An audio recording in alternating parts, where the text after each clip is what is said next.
Plank is a simple and versatile exercise that doesn't require any additional equipment. All you need is just the floor, yourself, and a few minutes a day. And the effectiveness of this exercise is amazing. What will happen if you plank every day? In this video, I'll answer this question. So watch this video till the end. It'll be interesting. Let's go. Plank will strengthen your muscles, primarily the core. The core is a group of muscles that provide support to the internal organs. These are the abs, obliques, and the erector of the spine. Why do people often have abdominal hernias? Because they have weak core muscles.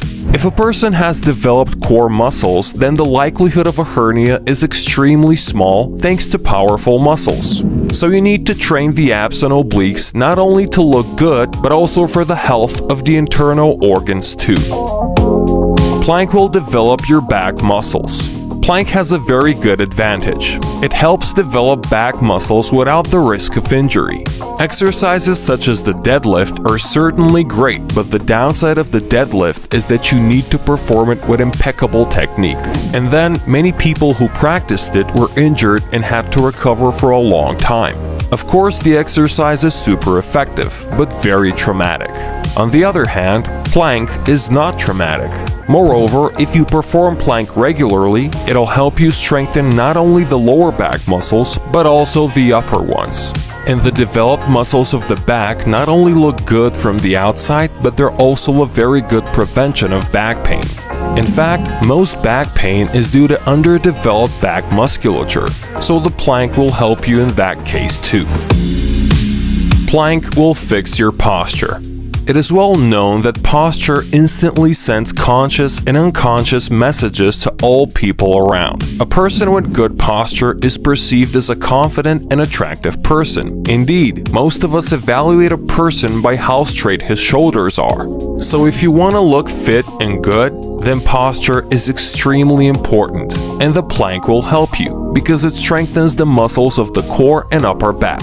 It also affects the muscles of the neck and shoulders, which are extremely important for posture. Therefore, if you plank regularly, it'll help you fix your posture and you will already be able to notice good progress in the mirror in just a month. Plank will boost your metabolism. Plank must be done regularly, then the effect will be noticeable. By doing this exercise regularly, you will speed up your metabolism and this will allow you to lose weight. You will burn more calories and pump the abs at the same time, and therefore in a month, thanks to the sum of these two factors, you will see six-pack abs in the mirror.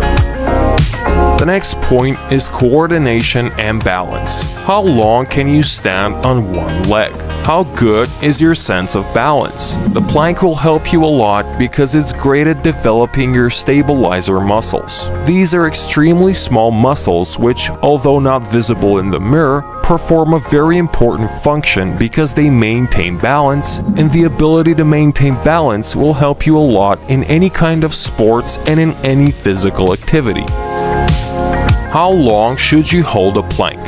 It depends on your training level. If you're a beginner and have never done sports before, then try at least 15 to 30 seconds. It is very important never to increase the duration to the detriment of proper technique.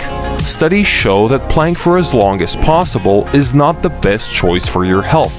On the contrary, several sets are recommended. For example, you hold a plank for several minutes with the correct technique, but not to complete failure. Then rest it for 1 or 2 minutes and perform the second set, and so on. What are the pros and cons of a plank?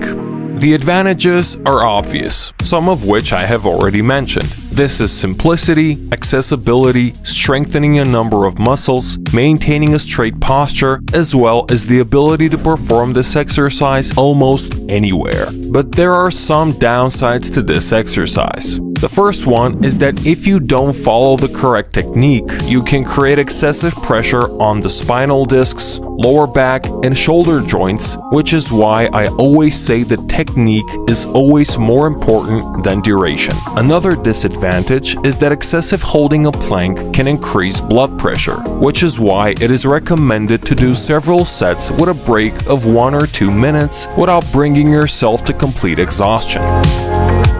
And what about the correct plank technique? In fact, more than 100 options for its performing have already been invented, but I will talk about the classic version, since it is the most popular and great for beginners. You get into a push-up position, bend your elbows 90 degrees and shift your body weight to your forearms. It is important to remember that your whole body should form one straight line. Automatically with this, our stomach is tightened and all muscles are tensed. There are some nuances in the plank technique. Your head and neck should be relatively relaxed. You should keep your arms straight in front of you, or you can cross them, and it is very important that your elbows are directly under the shoulder joints. Otherwise, you will create an unnecessary load on the elbows and shoulders. That is, your shoulders should be clearly perpendicular to the ground. You should keep your lower back straight, never round it or bend it too much. Your breathing should be slow, calm, deep. It's very important to say about the contraindications of plank. Plank cannot be done by pregnant women and people who have a back injury. It is also not recommended for people with hernias or problems with the elbow, shoulder, wrist, and ankle joints. It's also not recommended for people who have a tendency towards a high blood pressure. By the way, friends, write in the comments, how often do you plank? Or maybe you've never heard of it. Share, it'll be interesting to read.